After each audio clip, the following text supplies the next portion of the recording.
Really quite impressed with him, actually. I mean, clearly absolutely delighted to be at Celtic. I mean, a big, massive grin in his face. He seemed really excited by the prospect of playing here.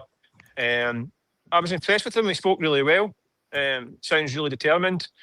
He's an interesting big character. I mean, he comes with a big CV. It's a kind of signing that I think Celtic fans have been completely kind of bowled over by. I mean, it's probably one of the first times in a long time that a player that they've heard of, they've seen on the TV, they know, they wanted, has turned up. So it's caught a lot of fans on the back foot because they're also at a war footing right now with the club board. And this guy's turned up and they're thinking, well, that's actually quite good. This is actually a really impressive signing. It's a big statement. It's a record signing. It's a lot of money. This guy's got a proven track record and he sounds mad keen. So it's like he's kind of caught people off guard a wee bit. Yeah, an interesting story. I mean, it's stuff with our guys, the dailies, he expanded on. He's had an interesting journey through football. He's been a kind of 2 or 3 year overnight sensation. Had a reputation of a bit of a party animal at 21, like we all did, Keith. Not so much. Not so much these days. Nick. Well, I was thinking more at 41, but I mean, there's a great quote from back in the day from his old gaffer now, Knutson at Bodo. When he arrived there, he had a reputation of being a bit of a party animal. If you're going to a party animal, the place to go to calm down is definitely going to Bodo. Having been there, having been to Bodo and trying to find a party, you'll be lucky. So not even you could go full Frank the Tank there, Mick. Even some of us famous Frank the Tankers couldn't find anywhere in Bodo. But so he kind of found his peace, and he's listening to talk to us about that journey. You know, it's really interesting. He's kind of rediscovered his religion and all that stuff, and but he's kind of hungry to be a success here at Celtic. He looks the part, sounds the part. I think it's quite an exciting signing for Celtic, to be honest with you.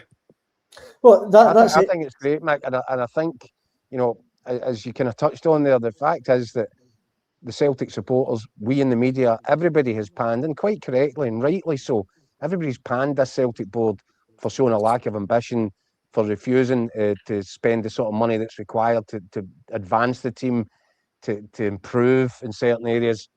They deserve nothing but credit for getting this deal done, because I think they've paid a wee bit more than they originally would have anticipated to get this deal done. I think it's hats off to them. I'm not saying they're out the woods yet, because there's so much still to do in this transfer window. I'm really impressed with this signing as a starter for 10. Yeah, listen, you look at what Celtic really lacked last season, and it was goals in the forward areas. I mean, the goals that left the team in the previous 12 months, 18 months, Kyogo leaving, Ida leaving, Nicholas Kuhn going. I mean, you take the guts of kind of 50, 60 goals at that team last season, and that's what Brendan Rodgers was saying back in the Honda Civic times. He said they've lost all these goals and not replaced them.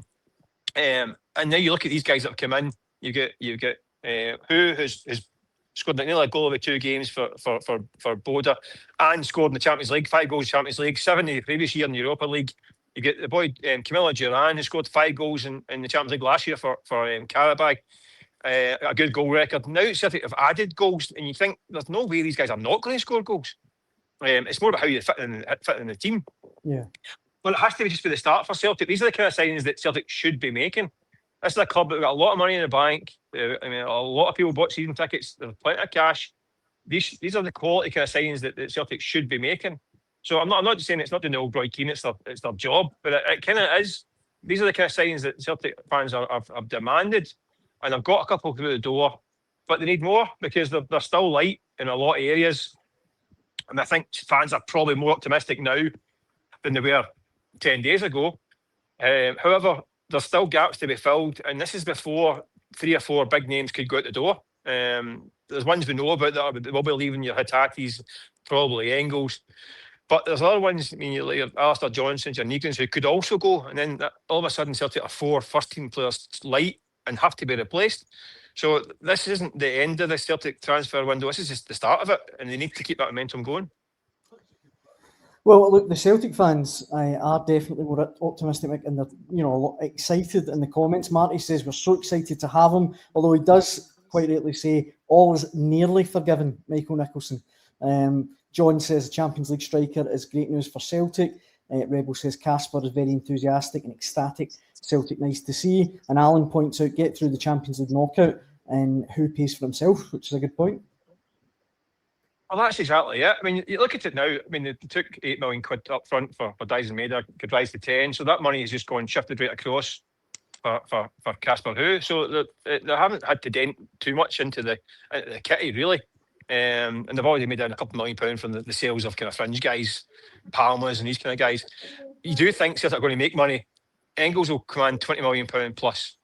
They make a couple $1 million for Hatate. So there's money coming in for Celtic. So they don't need to worry about what the expense is going to be. The money's there, and there's more money coming in.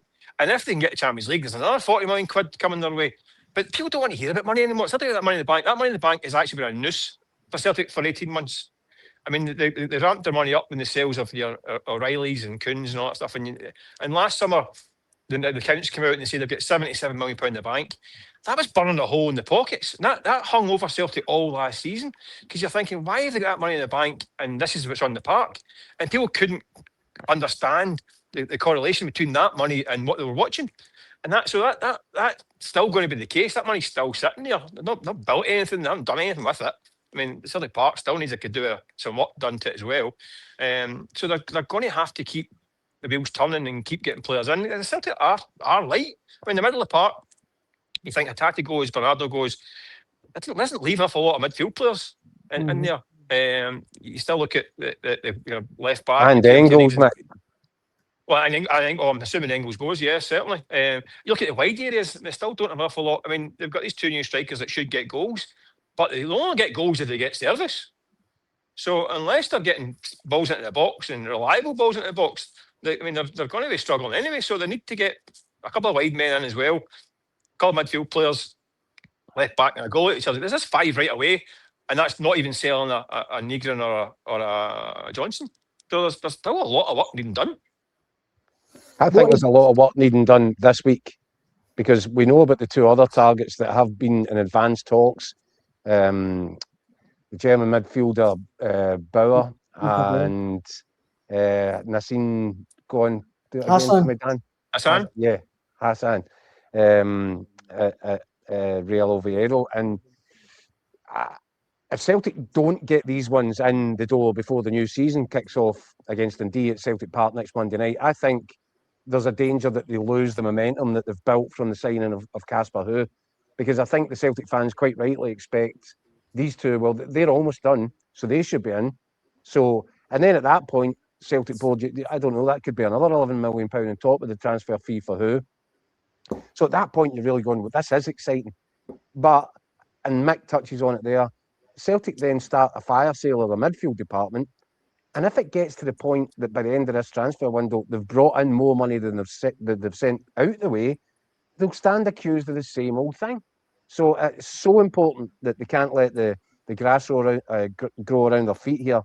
They need to not let complacency slip in, and they need to hammer this, because, as Mick said, I'd think probably conservative estimate 5 to 7 players still required in this window. Yeah, that's what I think as well. And I think in terms of Bauer, interestingly, he's part of the Paderborn squad to play Southampton tonight, I think. Yep. And he's pulled out with a cold. Yeah. It's amazing how you get a cold when somebody's stiffing about you. In the middle of summer, in the middle of a European heat wave. Well, listen, give it another 10 minutes, me out here. I could be getting a cold, don't worry about that. But yeah, so that's, I mean, listen, we send our thoughts to the poor boys under the weather. No doubt back to his bed with a lensip. Keep turning his phone off and lying in the blankets.